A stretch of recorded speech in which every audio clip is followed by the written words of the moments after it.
Salut, c'est Kobo sur Click Talk. Bang.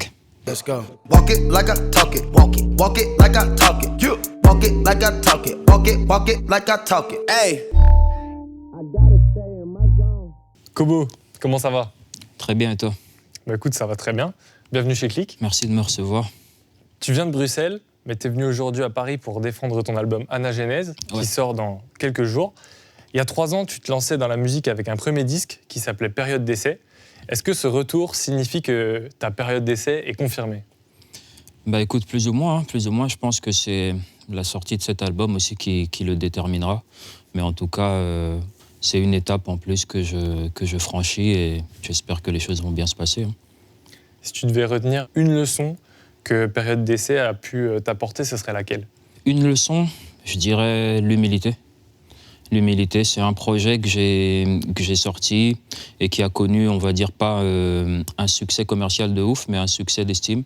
C'est un projet qui m'a permis de mettre mon nom sur la carte et de me faire connaître, de construire les fondations de ma carrière aussi, tu vois, de me construire un réseau de relations, de comprendre le business de la musique, de faire mes premières expériences sur scène, mes premières expériences aussi avec les médias et tout ça.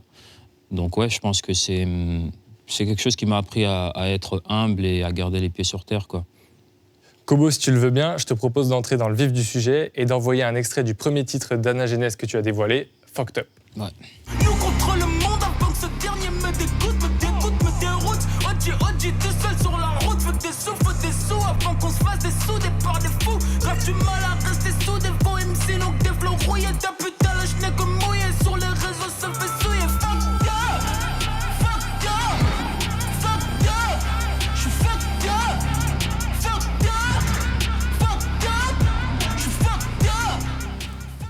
Tu nous avais plutôt habitués par le passé à des morceaux très mélodiques ou à des titres plus trap. Aujourd'hui, tu sors ce morceau qui est presque rock, il y a beaucoup d'énergie. Ouais. C'est le premier single, pourquoi tu as fait ce choix-là? Bah écoute, c'est un parti pris. Je voulais essayer d'aller là où on ne m'attend pas, en fait. Là où le public ne m'attendrait pas. Et je me disais que ce serait bien de proposer quelque chose de nouveau, quelque chose de frais qui marque un renouveau, quoi, une nouvelle étape et qui montre que je peux faire aussi autre chose.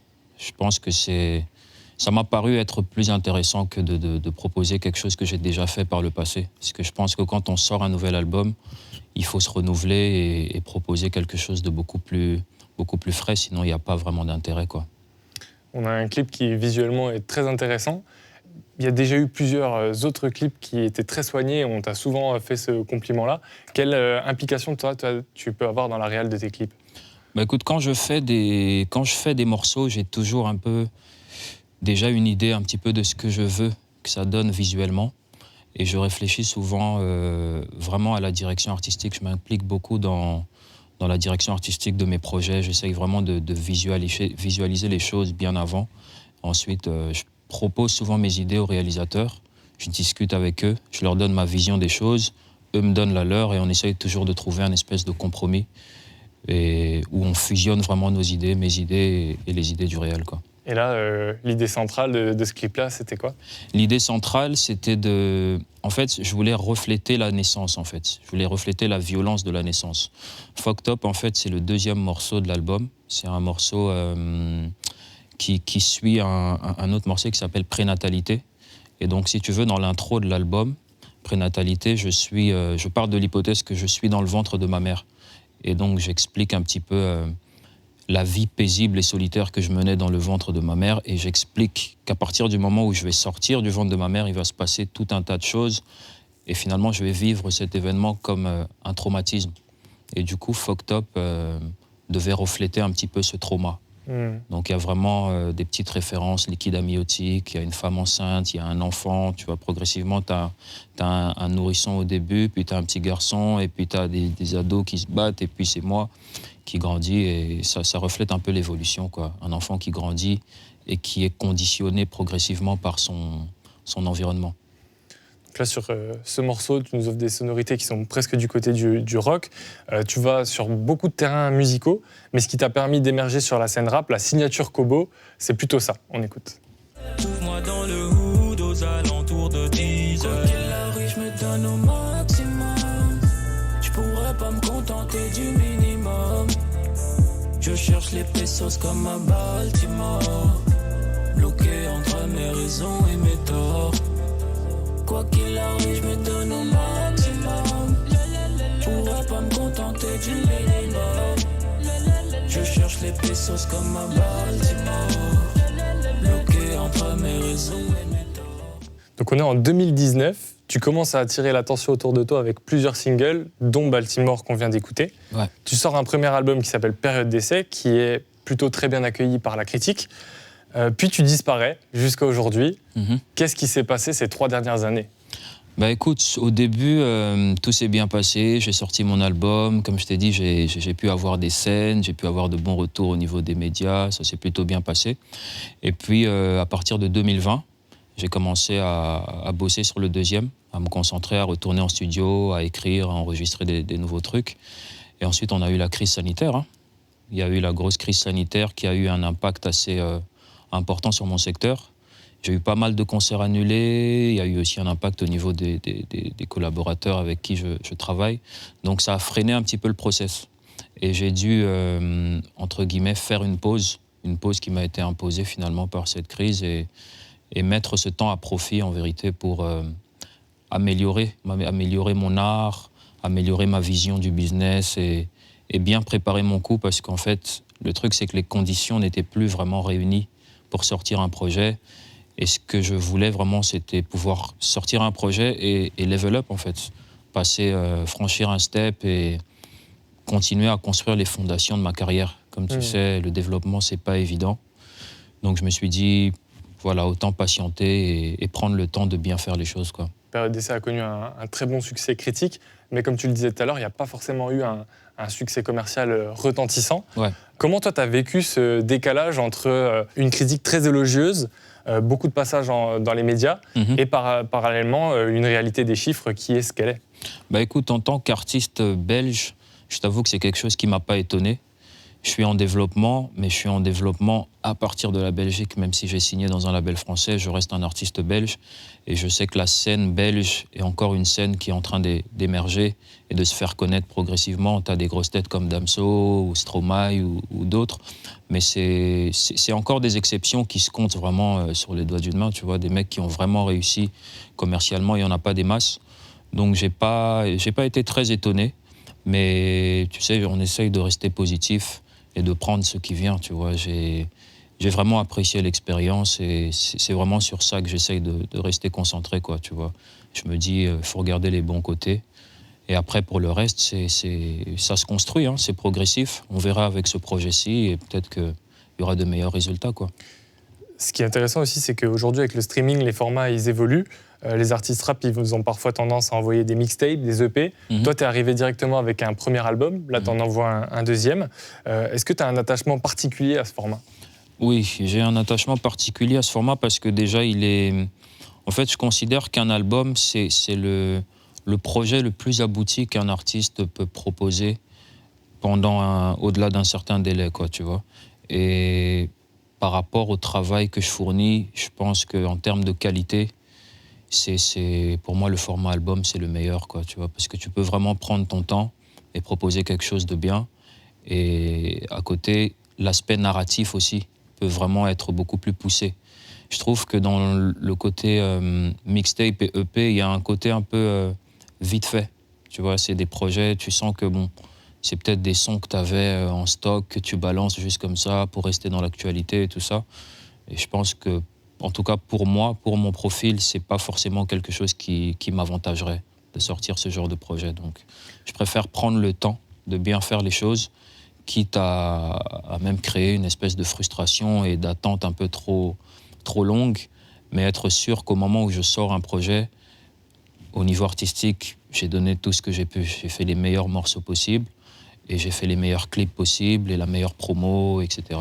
Après, je t'avoue que d'un point de vue aussi contractuel, avec mon label, je me suis engagé à sortir des albums. Donc, si tu devais me citer un seul album, au sens propre et noble du terme, qui t'a beaucoup marqué, qui t'a bouleversé, ce serait lequel ?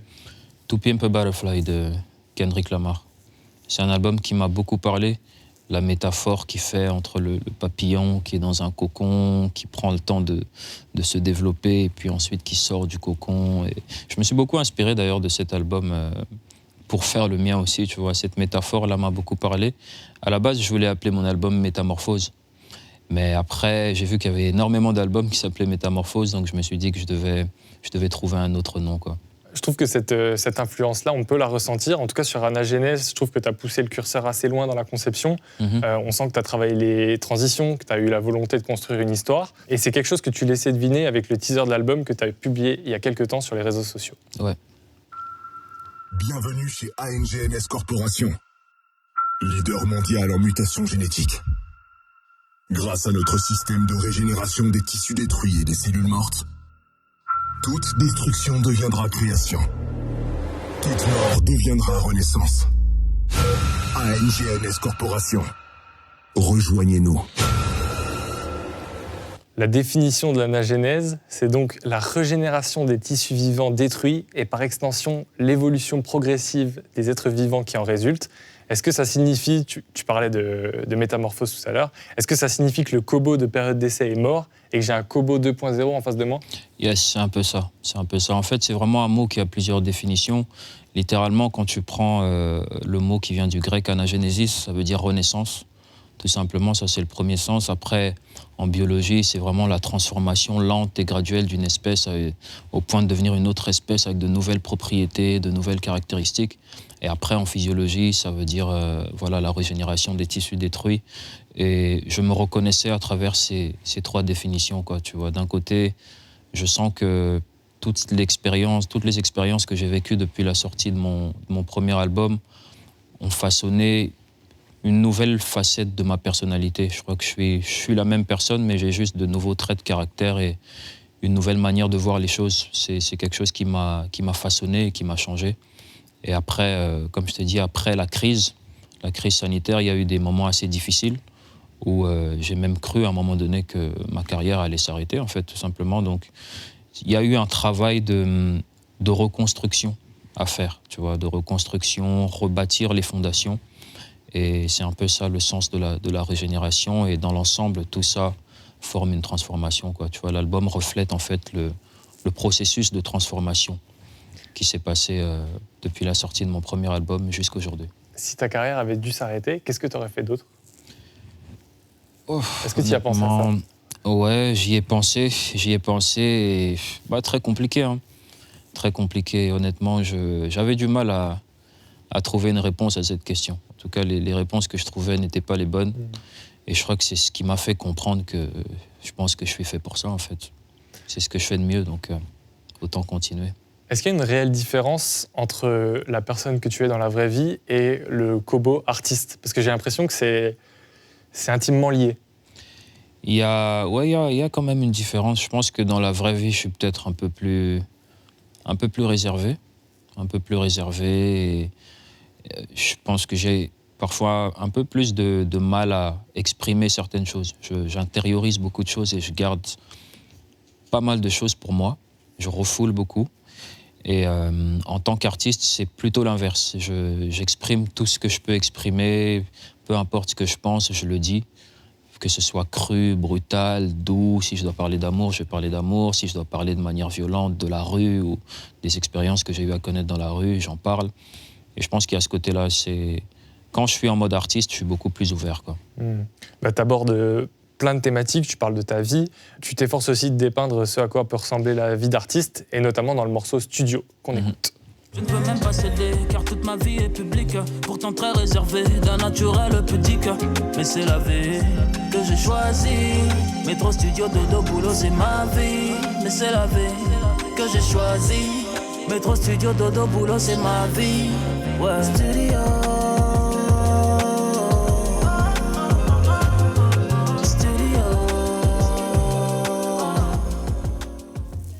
Il y a aussi quelque chose qui est criant dans ta musique, c'est la dimension de la solitude. On sent que tu es quelqu'un de très introverti, tu l'as dit, quelqu'un de réservé. Est-ce que c'est quelque chose de nécessaire pour toi, pour être dans une bonne énergie créative qui te convient?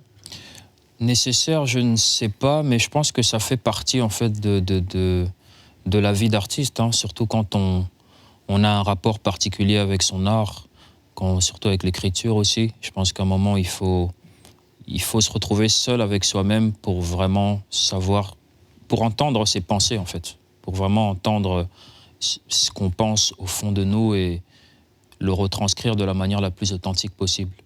Je pense que c'est une solitude que je ne cherche pas forcément, mais qui s'impose à moi de façon naturelle, et c'est parfois quelque chose avec lequel j'ai du mal parfois, parce que ça peut devenir un peu trop important, quoi. Du coup, il faut trouver un équilibre entre la vie d'artiste et la vraie vie, parce que quand on est enfermé dans sa bulle à écrire, à être en studio, à écouter des prods, on peut très vite devenir un peu un espèce de marginal, surtout dans la musique, parce que tout se fait de nuit aussi. Donc c'est beaucoup de sessions nocturnes, donc du coup je dors la journée, je vis la nuit, et je me retrouve un petit peu décalé par rapport à la vie en société, tu vois. Mais voilà, je m'y fais. On parle de solitude. Sur le premier album, il n'y avait aucun feat. Ouais. Là, il y a un morceau avec Damso, on va évidemment en parler. Il y a un autre morceau avec une chanteuse qui s'appelle Casia. Ouais. Un autre encore avec un trompettiste qui s'appelle Bezo. Ouais. Mais t'es pas du genre à croiser le fer avec d'autres rappeurs. Pourquoi est-ce que tu as fait ce choix un peu de la jouer solo? Et est-ce que c'est un choix d'ailleurs? Ouais, c'est un choix. Pour le premier projet, en fait, ce que je voulais, c'était vraiment montrer au public l'étendue, en fait, de mes capacités artistiques, en fait. Je voulais vraiment que le public se dise, OK, il sait faire ça, ça, ça, il peut faire des trucs mélodieux, il peut faire de la trap, il peut faire un peu de tout. Et ensuite, voilà, je sais juste que j'ai pas encore eu l'occasion aussi de rencontrer beaucoup de rappeurs. Après, si aujourd'hui je me retrouve avec des invitations, bien sûr que j'en accepterai. Maintenant, pour le premier projet, c'était un choix. Pour ce deuxième, Damso, c'est une collaboration qui coulait de source. Après, Kezia, c'est une artiste que j'ai découvert via ma manager, qui m'a fait écouter un peu ce qu'elle faisait, et j'étais à la recherche d'une chanteuse qui pouvait poser une voix sur un morceau que j'avais déjà enregistré. Et c'était vraiment un coup de cœur, en fait. Je me suis dit, j'y suis vraiment allé au feeling, je me suis dit, autant le faire direct. Rémi Bezo, c'est un trompettiste qui est vraiment spécialisé un peu dans tout ce qui est jazz. Il interprète ses morceaux vraiment qu'avec des instruments. Et c'était aussi un coup de cœur. C'est lui qui m'a contacté. Et après, on s'est croisés au studio. Il a insisté pour qu'on se croise parce qu'il pensait vraiment qu'il avait quelque chose à apporter à ma musique. Et c'est ce qu'il a fait sur un morceau que j'ai dédié à ma mère. Qui s'appelle Mama. Ouais. Ouais. On peut peut-être l'écouter. Mama, oh mama, yonde moboti moninga nanga. Loin des yeux mais près du cœur, tu m'as épargné tant de malheur. Protégé de l'invisible, tu m'as apporté tant de bonheur. Nabele linzambe po abate la yo peli botana biso. Angwe sama ya miso, na yo. Mote mananga, ezo beta pona yo. Ezo beta pona yo. Simbanga na tika la pembeni na yo. C'est un morceau qui tranche un petit peu avec le reste de l'album. Tu chantes en lingala, si je ne me trompe pas. Oui, c'est ça. Comment ça s'est passé, l'écriture de ce morceau? J'imagine que dédier un morceau à sa mère, c'est forcément un peu particulier et c'est pas forcément le même processus que des morceaux plus classiques. Ouais, je t'avoue que c'est le morceau avec lequel j'ai pas du mal, mais c'est un morceau où je m'attends un peu au tournant. J'ai vraiment hâte de voir les réactions des gens par rapport à ce morceau, surtout mes compatriotes du Congo, pour voir un peu si vraiment j'ai tapé juste ou pas. Et c'est un peu plus complexe d'écrire dans une autre langue. C'était beaucoup plus difficile. Je savais pas vraiment comment le prendre. Du coup, je me suis dit, autant y aller juste de manière naturelle et juste dire ce qui me passe par le cœur. Parce que tu sais bien, pour faire les rimes aussi, tu vois, faire des rimes en français et faire des rimes en lingala, c'était un peu... À la base, je voulais faire tout le morceau en lingala, mais à un moment, c'était tellement difficile. Je me suis dit, tu sais quoi, je vais croiser certaines phrases avec des phrases en français et ça a donné ça, quoi. Après, c'est vraiment une volonté aussi de retourner aussi un peu vers mes racines et de montrer aussi que voilà, je peux aussi représenter la musique congolaise aussi à ma façon, à mon échelle, quoi. Est-ce que tu lui as fait écouter ce morceau à ta mère? Pas encore. Pas encore. Pas encore. J'attends qu'il sorte. Et t'as plus la pression par rapport à tes compatriotes ou à ta mère? Par rapport à elle, ouais. Plus de pression par rapport à elle parce que Bah, c'est la daronne, quoi, tu vois. C'est la daronne. Et puis, quand j'ai choisi de faire de la musique, d'arrêter mes études pour faire de la musique, elle m'a encouragé, mais j'ai senti qu'elle avait un peu peur et qu'elle se disait que c'était quand même une grosse prise de risque. Donc, voilà, c'est un morceau que j'ai quand même fait pour la remercier, en fait, pour tout le soutien qu'elle m'a apporté, malgré le fait qu'elle validait pas à 100%, quoi.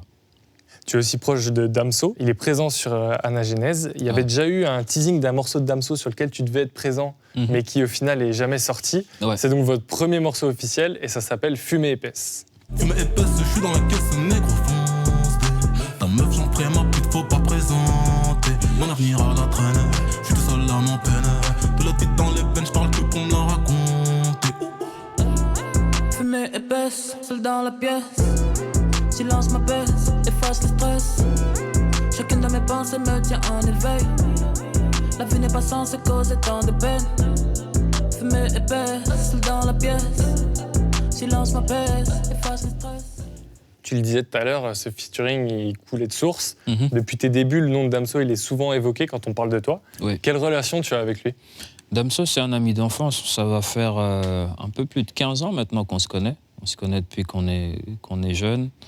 Et ouais, c'est un ami qui, avec le temps, est devenu un frère. Je le considère comme un membre de ma famille. Il m'a beaucoup aidé, il m'a beaucoup apporté de conseils dans la musique et de soutien. Ah, parce qu'en fait, tu as vu toute son ascension. Ouais, j'ai vu toute son ascension et même avant qu'il prenne la musique professionnellement, je voyais déjà sa passion pour ça. Et voilà, on s'encourageait, on se donnait des conseils, on essayait de se soutenir. Il me semble que tu l'as vu enregistrer ses premiers morceaux et que c'était parfois dans des conditions un peu compliquées. Oui, très compliqué, très compliqué. J'ai vraiment vu les moments durs et même les phases de doute où vraiment lui aussi se demandait si ça allait vraiment marcher avant qu'il devienne ce qu'il est aujourd'hui. Et ça me fait vraiment plaisir de voir qu'il a évolué comme ça. Ça me fait vraiment plaisir. Est-ce qu'il fait partie des artistes qui t'ont donné envie de t'y mettre sérieusement ? C'est vrai que tout à l'heure, on parlait de la scène belge. Il y a eu aussi de très gros succès. Au moment où toi, tu t'es lancé, en fait, il y avait d'énormes succès. Je pense par exemple à Bruxelles arrive de Romain Elvis, à Bruxelles vite d'Amso. Il y avait Shai aussi avec Thibaut Courtois, PMW. Est-ce que tous ces artistes-là qui ont eu un gros succès en 2016, ils t'ont donné envie de t'y mettre sérieusement ? Ouais, ils m'ont tous inspiré. Il y a eu l'ascension de Damso, l'ascension de Shai, l'ascension de Romain Elvis, Kaba et Jean Jass, Hamza. C'était vraiment une bonne période, la période à laquelle j'ai commencé. Et en fait, ça me motivait. Je me disais, en fait, ça a ramené un vent frais en Belgique, en fait, où tout le monde se disait, en fait, c'est possible. Si eux, ils y arrivent, c'est que nous aussi. Tu vois, ça sera peut-être pas aussi facile. Bon, ça n'a pas été facile pour eux, mais pour certains, ça a été quand même assez rapide. Mais ouais, ça a ramené quand même beaucoup d'espoir. Et en fait, j'ai juste suivi leur exemple, en fait, tout simplement. La dernière chose que je voudrais aborder avec toi, c'est la notion de succès. Ouais. Si on grossit le trait, l'histoire du Kobo de période d'essai, j'ai l'impression que c'est celle d'un jeune qui a un rêve, c'est celui de réussir dans la musique. Quel rapport, toi, tu entretiens avec le succès ? Est-ce que tu es prêt à tout pour atteindre cet objectif-là ? Non, je suis pas prêt à tout. Je pense que le succès, c'est bien de le poursuivre, mais c'est pas une fin en soi, en fait. C'est pas une fin en soi, c'est quelque chose qu'on idéalise beaucoup de l'extérieur. Tu es là, tu fais des interviews, les gens t'adulent, etc. Mais c'est pas forcément ça qui rend heureux. Et il y a un prix à payer pour chaque réussite, chaque succès. Chaque personne qu'on voit réussir au-delà d'un certain niveau a payé un prix. Et ce prix, il se paye souvent au niveau de sa vie privée. C'est ça, dans tes textes, il y a souvent ce paradoxe de la musique qui peut être salvatrice, parce qu'elle t'arrache à un quotidien qui peut parfois être morose, mais elle peut aussi être destructrice et avoir tendance à te dévorer. En fait, comment on fait pour aller vers le succès qu'on convoite sans devenir fou ? En fait, effectivement, pour moi, le succès, il y a un côté... En fait, je vois la musique comme une porte de sortie, en fait. J'ai toujours vu la musique comme ça. Comme l'opportunité pour moi de faire quelque chose de ma vie sans prendre les chemins que tout le monde prend et en essayant aussi de gagner ma vie honnêtement, en fait. De m'éloigner de certaines choses, notamment de la rue et de toutes ces choses-là. Mais d'un côté aussi, quand on se met à 100% dans la musique, et qu'on poursuit le succès, ça peut devenir une source de névrose et de frustration parce que tout ne se passe pas forcément comme on l'a prévu. Tu vois, et moi, pour faire face à tout ça, ma manière de trouver un équilibre, en fait, c'est en me tournant vers la foi, en fait. Tu vois, j'ai été élevé dans une famille chrétienne, je crois en Dieu, et c'est vers Dieu, en fait, que je me tourne, c'est vers la spiritualité et la religion que je me raccroche quand je sens que je perds pied et que j'ai plus le contrôle sur les choses. Il y a la religion, la spiritualité et aussi toutes les choses à côté qui me permettent de rester vrai. Ma famille, mes proches, mes amis, toutes les personnes en fait qui m'empêchent de penser qui me permettent de penser à autre chose qu'au succès et à la gloire et à l'excès d'argent, etc. quoi. En tout cas, Kobo, on te souhaite de réussir à procéder à l'anagénèse et de réparer tes tissus détruits. Je rappelle que ton deuxième album sort le 29 avril sur les plateformes de streaming et dans les bacs, j'imagine ? Ouais, sur les plateformes de streaming, dans les bacs, à la Fnac, un peu partout. Hein. Pour l'amour de l'objet de l'album. Ouais, disponible en précommande là pour l'instant sur kobostore.com. Allez checker et checker aussi mon clip Fucked Up qui a été censuré sur YouTube.